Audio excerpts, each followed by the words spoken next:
Hi, everyone. Welcome in. I am Coach Sherry, and welcome to my live / Real Talk with Coach Sherry podcast. This channel is about workforce development, career readiness, entrepreneurship, real life, real issues, and real talk.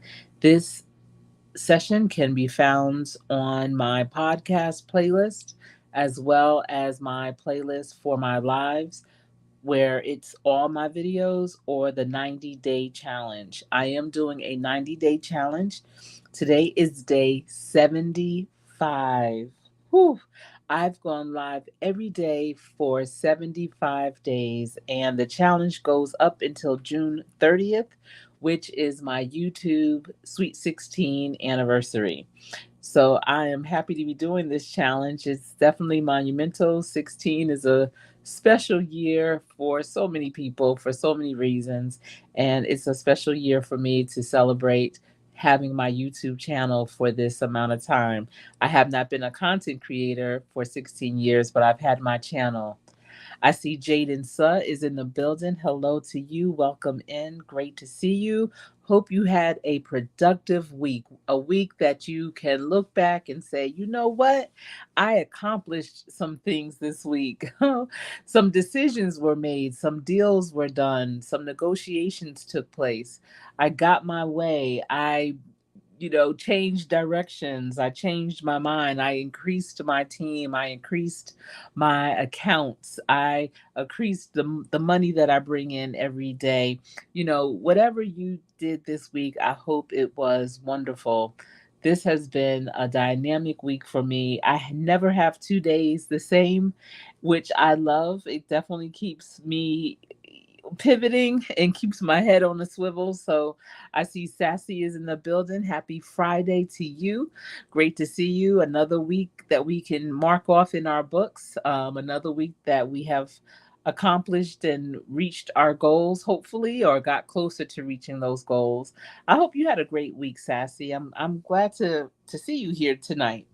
And thank you for checking out my replay of the other videos that I've done too. So I didn't want to have a spoiler alert. I did go see Bad Boys Ride or Die on Tuesday, and it was a good movie. I was going to do a review on Tuesday, then I was going to do it Wednesday, but I just wanted to give people a chance to go see it. This is not really a spoiler alert more than it is a my point of view. And my point of view is not going to give away the plot, so it's still going to allow you to hear my point of view and still go see it. And when you see it, I'm not giving any of the plot away. Let's say that. Mm, no, not really. When I'm trying to think of the things that I want to discuss. But you know what? I thought this was the third chapter of the franchise of Bad Boys, but it's the fourth one. And I kept thinking it was the third one because it got rave reviews after last weekend, and people were saying it's the best one. The third one is the best. But maybe they meant that the third out of the four were the third one was the best, not that this was the third and it was the best. So I actually went to go see it with my mind really ready to receive it as it being the best in the franchise. And it was good. It won't disappoint. It is entertaining, but it definitely wasn't the best in the franchise. And in real life, I can't even tell you which one was the best because they all had a different plot. It's almost like Die Hard. Remember the Die Hard series that they had, the Die Hard franchise with Bruce Willis and was it it wasn't. Well, Samuel L. Jackson was in. Let me tell you, Samuel L. Jackson was in one of the Die Hards, if not all of them. Danny Glover, I believe, was the other actor. But I remember one of the Die Hards, it was actually filmed in New York City. And when I worked in New York City, sometimes in the summer, I would walk most of the way to the bus terminal because otherwise I would take the subway all the way to 40th Street from all the way downtown and then get on the bus and go across go through the Lincoln Tunnel and go to New Jersey and go home. But in the summer and in the spring, I loved to walk and just smell the different smells, see the different people, and just see all kinds of things in stores and window shop. And it was just wonderful. I loved it. And so this one particular day, and it was in 1994, I'll never forget, because I was planning my wedding and I had my bridal book. I had a big binder that had all the things regarding our wedding, you know, reception, dresses, honeymoon, all kinds of information. But I also always carried a camera with me because, in case I saw something, jewelry, anything that I wanted to add, you know, to planning the wedding. So I would take a picture. I had like a picture page where I could post and see what would go with what and make decisions that way too. So this one particular day, I noticed that there were barricades on the street and there were no cars going by, but there was a lot of activity going on. And I was like, what's happening here? And so I stopped and I was looking, and it was a film crew, and Samuel Jackson was walking up. He had like a tattered shirt on and everything, and he was walking up, and they were clearly filming him. And I couldn't remember his real name, but he had just been in Mo Better Blues, and he was Denzel Washington's brother in Mo Better Blues, and his name was Gator. Do you remember Mo Better Blues? Put a red heart in the chat if you remember Mo Better Blues. Even if you're watching this on the replay, put a red heart in the comment section if you remember the movie Mo Better Blues. And that had, oh wait, you know what? Is it? Yeah, it was Mo Better Blues.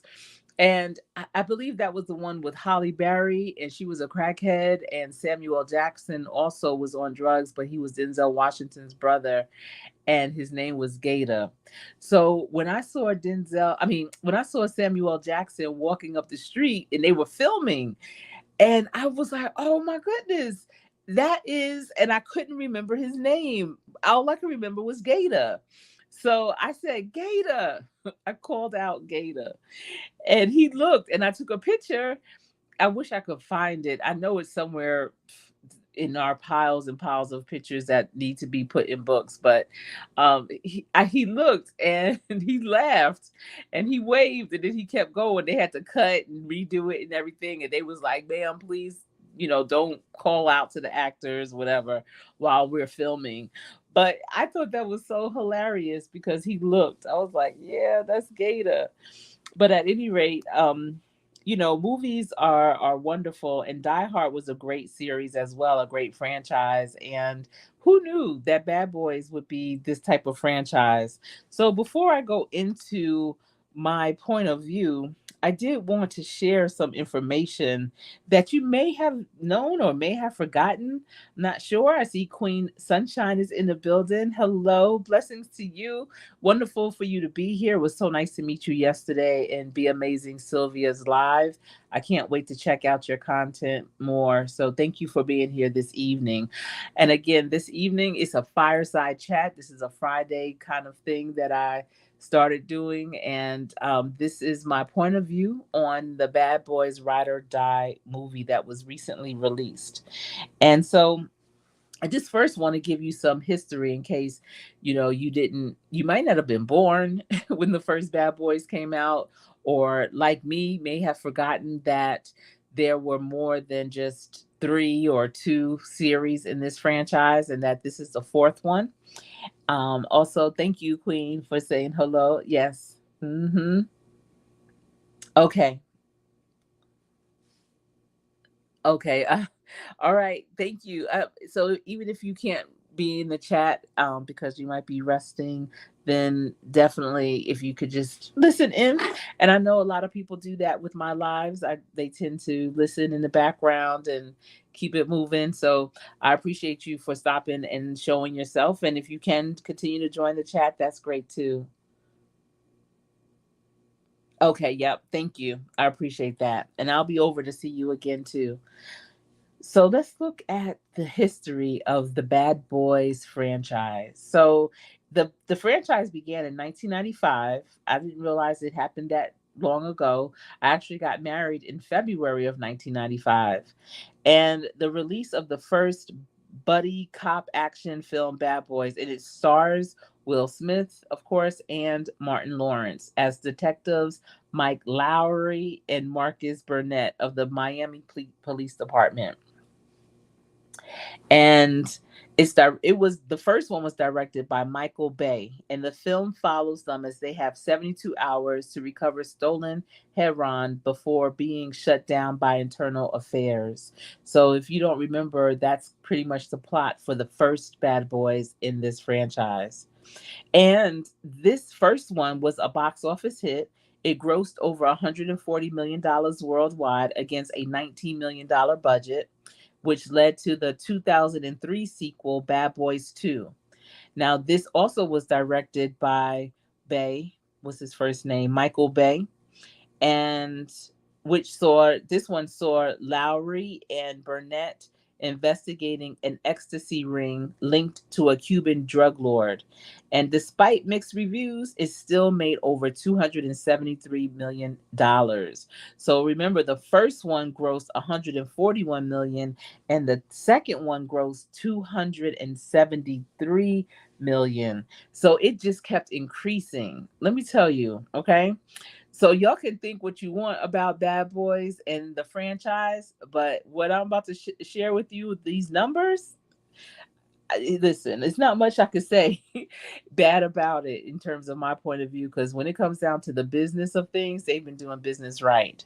So after the second one, there was a 17-year gap, and the franchise returned in 2020 with Bad Boys for Life. And that wasn't directed by the one Michael Bay, who directed the first two. This one was directed by Adil and Bilal, and the plot centered on Mike's past coming back to haunt him when a Mexican cartel leader seeks revenge, forcing Marcus out of retirement. And it was another financial success at $426 million worldwide. That is remarkable. I wish I could tell you what it cost to make, but it went from the first one at 141 million, the second one 273 million, and the third one 426 million. And then the latest installment, which is currently in the movies now, and I highly recommend that you go and check it out. You know, if you just want to have a good movie to see, something that has funny moments, action packed, then I would highly recommend. But the latest installment, which is Bad Boys Ride or Die, it was released recently, 2024. And this one, it sees Mike and Marcus framed for corruption and going on the run to clear their names, marking the first time they've operated outside the law. It continues the franchise's tradition of over the top action and buddy comedy. Now, it didn't, of course, it does. We don't know how much it has grossed, but I can probably assure you it's going to do very well too. But throughout its nearly 30-year run, again, it started in 1995, the Bad Boys films has grossed over $840 million collectively at the global box office. And I believe by the end of the run in the box office for this one, they'll be over the $1 billion mark. While critically divisive, the franchise has maintained popularity for its slick action set pieces and the comedic chemistry between leads Smith and Lawrence. So that's a little bit of the behind the scenes or the history of the Bad Boys. Yes, almost 30 years. It got started in 1995, which is also the year that I was married. So that's a good year. And that's the year that I became an aunt. Both my brothers had their children in 1995. My niece and nephew are 4 months apart. And 1995 was a great year for my family. So, yes, but almost 30 years. So I wanted to know about, the filming for Bad Boys.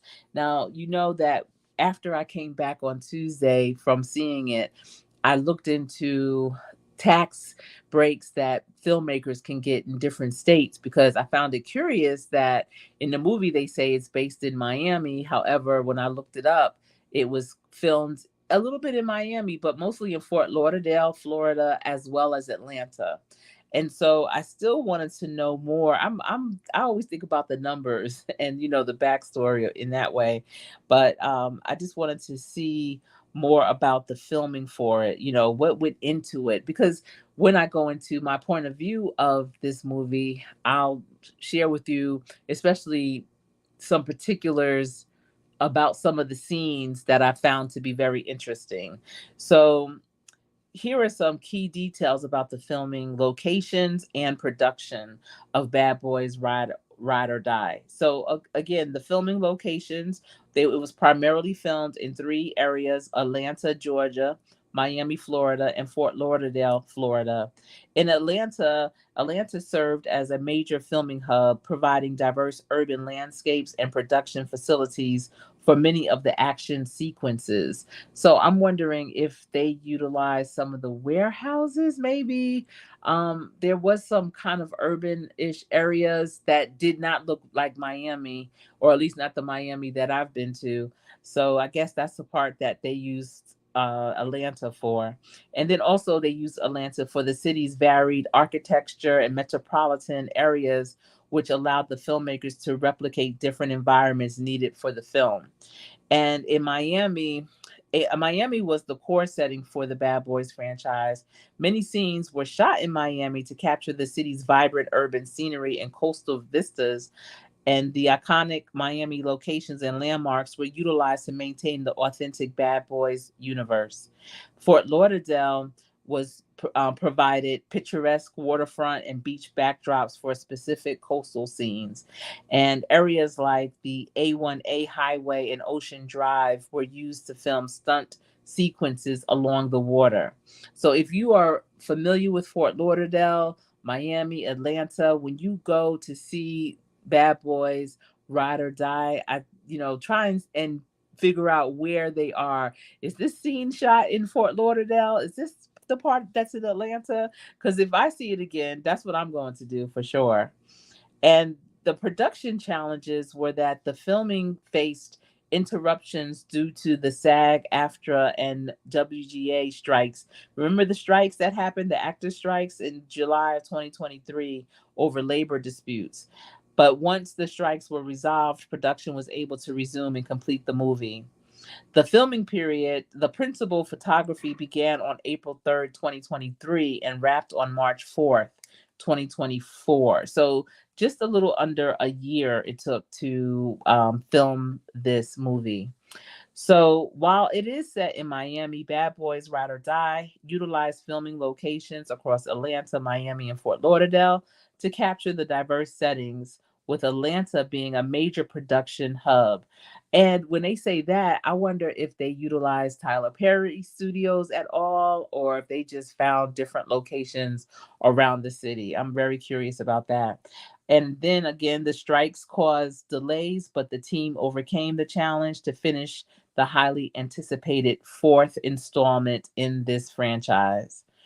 And so, when they say the word on the curb is that the third Bad Boys was the best, I guess they're thinking or saying the one where they introduced Mike Lowry's son. And when I now that I'm thinking this out loud, I'm kind of thinking that might have been the best out of the four as well.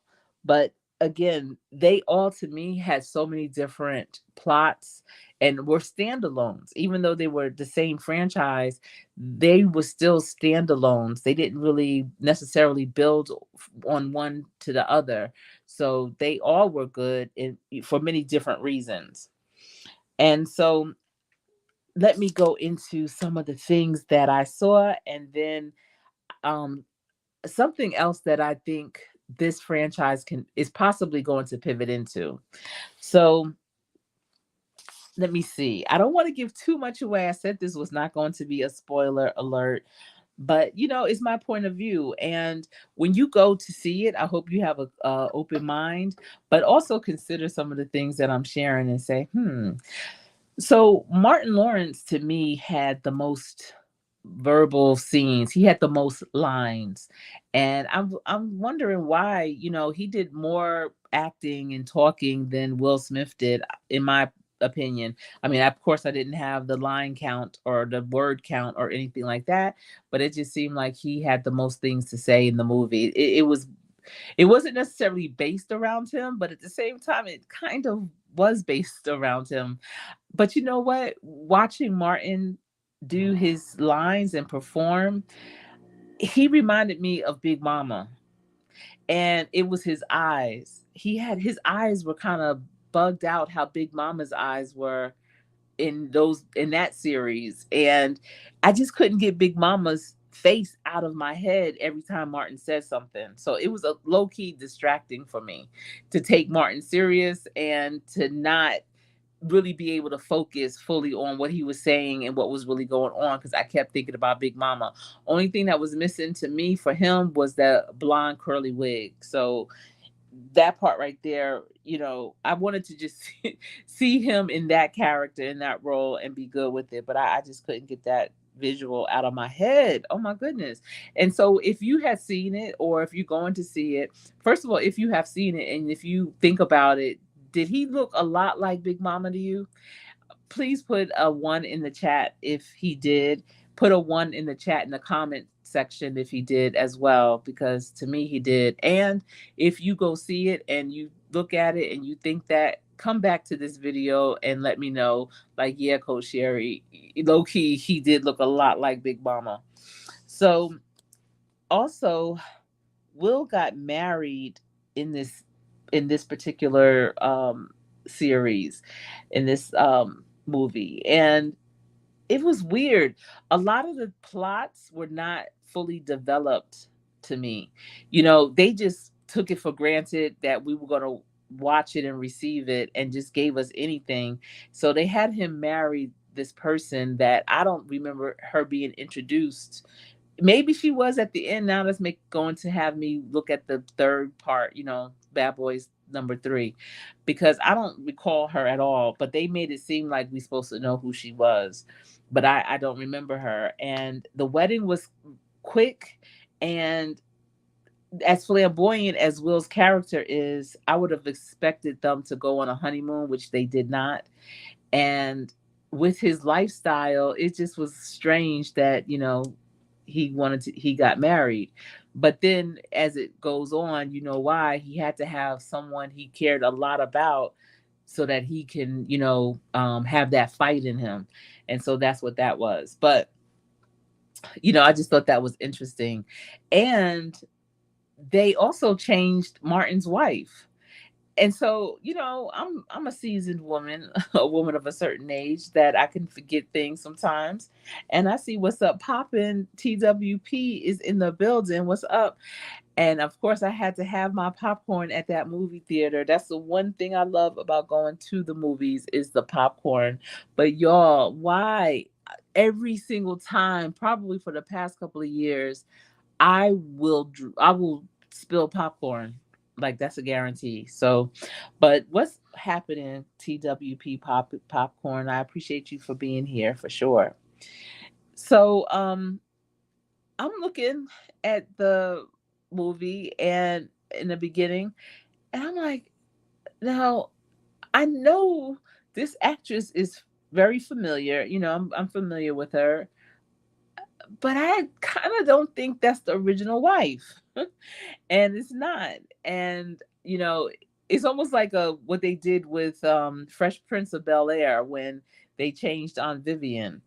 And you're supposed to just kind of go with it. But the Aunt Vivians were totally different in the way they look. At least with these actresses, they, I'm not going to say they favored, but it may be because well, it hasn't been that long. Let me see. Well, it's been about 4 years since the last series was on, but they changed the wife. So I was like, huh, I wonder why they changed her. So I didn't realize that the first wife, her name was Teresa, and that's the character's name, Teresa. But her name is Teresa Randall.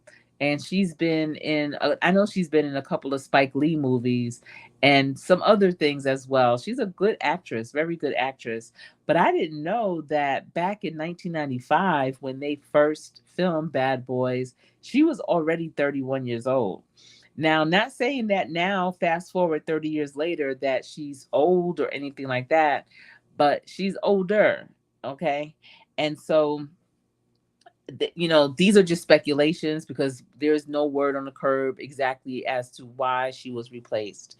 But they were saying, that she's a bit older now. And then they said that not too long ago, there was a image of her with like a walker or something, and it appeared that she had possibly some health issues. But, maybe she had a procedure done. Heck, you could have a procedure done and you need help getting around at first. And if they get that picture, it's going to look like you have some type of long-term illness, and that might not be the case. So, they said that could be it. Or it could be just simply a creative decision. Now, I know someone who is a playwright, and she had seen the new Bad Boys Ride or Die, but she said that back in the day when she saw the first one, she thought to herself then, and she casts all the time, for her productions.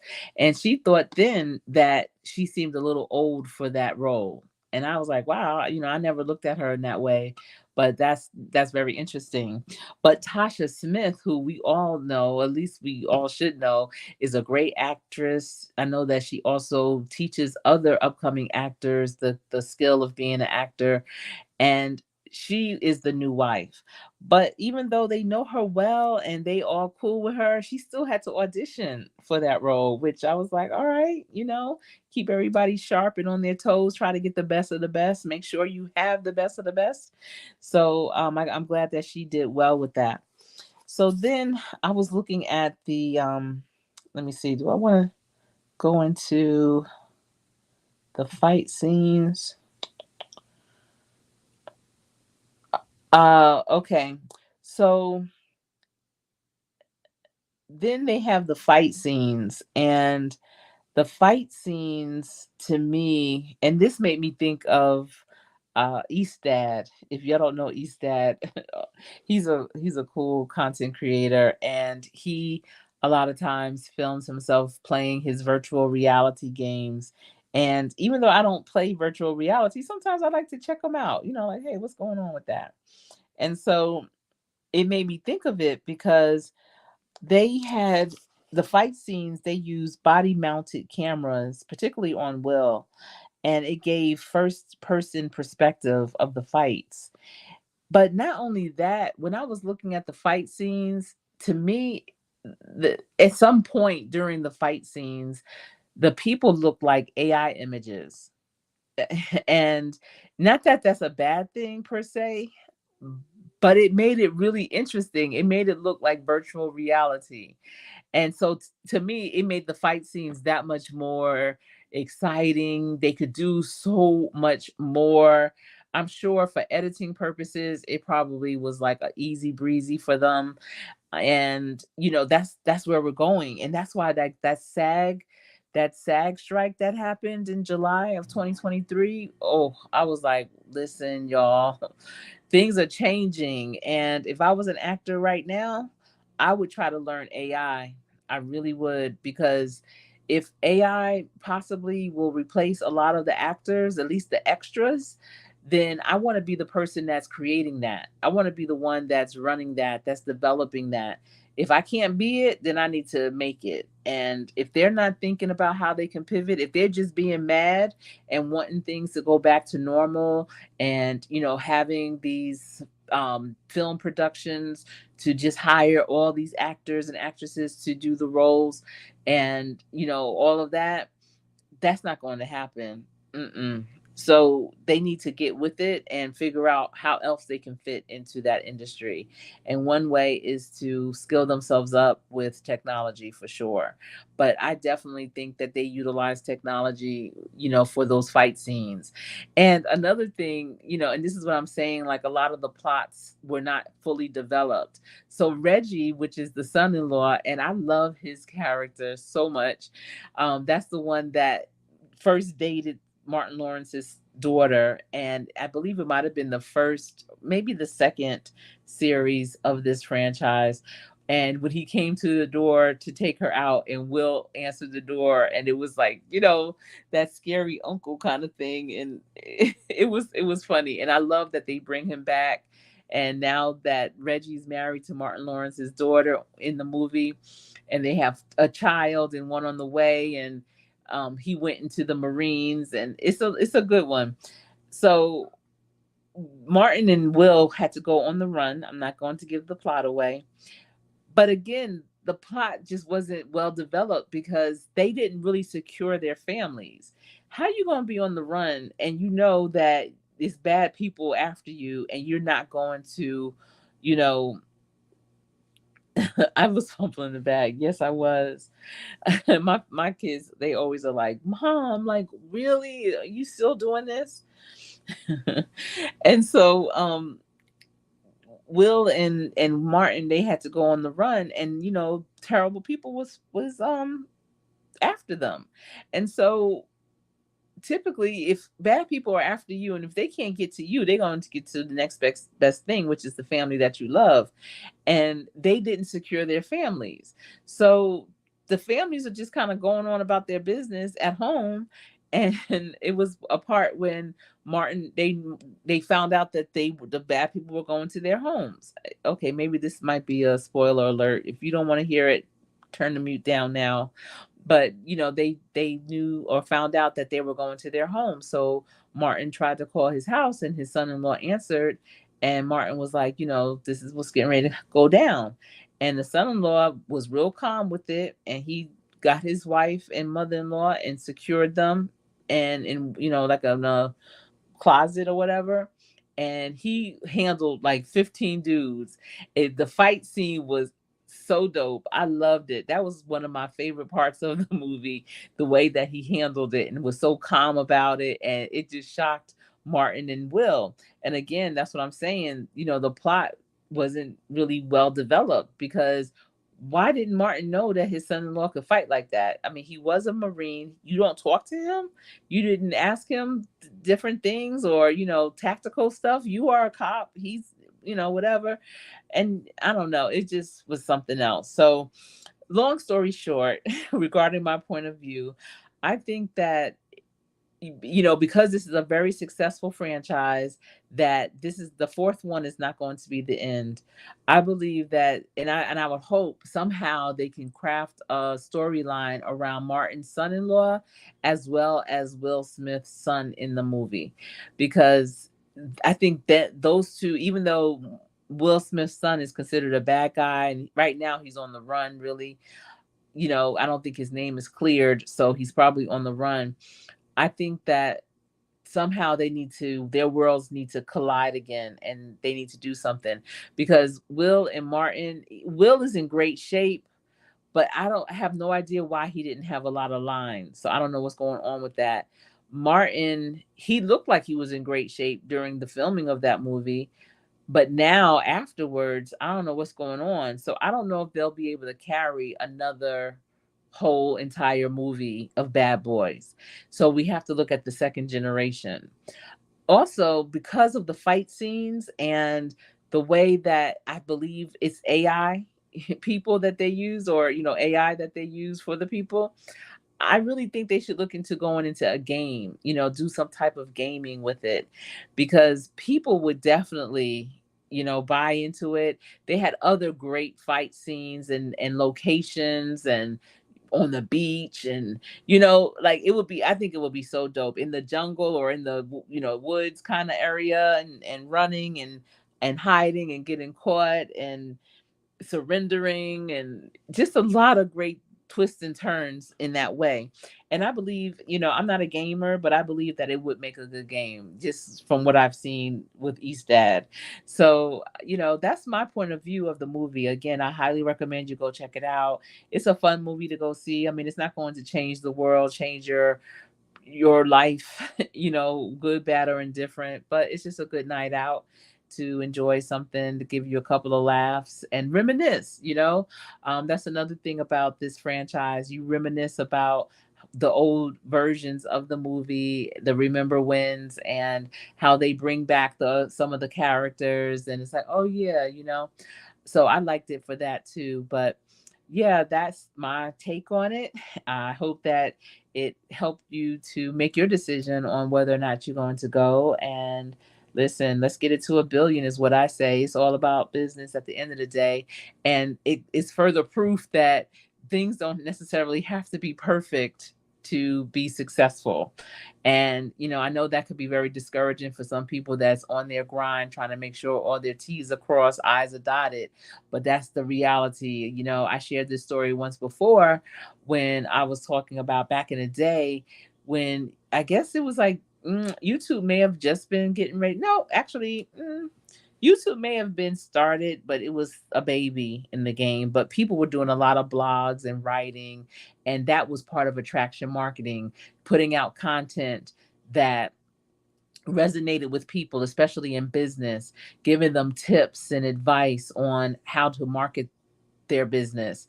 And they did it via blogs. They would write about it. They would write, and they would post it in different areas and different blog sites and such, because Facebook and all that wasn't hitting as big as it is now. It was, Facebook was a thing, yes, back then, but it wasn't as big as it is now. But that's how they would kind of attract people to direct them to their blogs.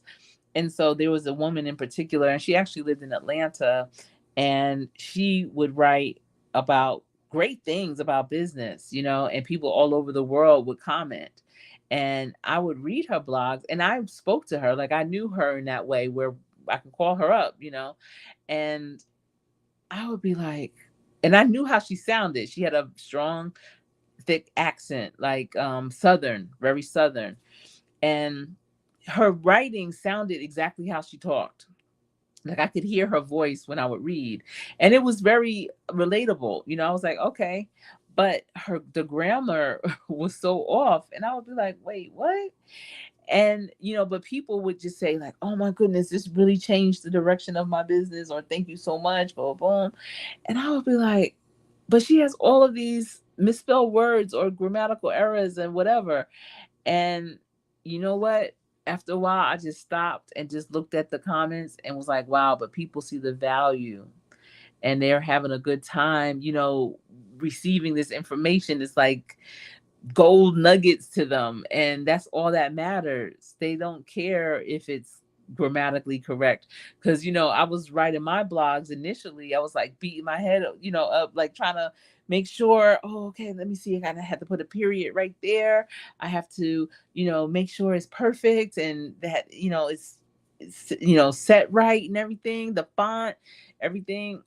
And then when I started leaning back and really observing and seeing the impact she was having, I said, oh, wait, let me just write how I talk and do this and just get it out there. And that's how it was received. And it was received very well when that happened.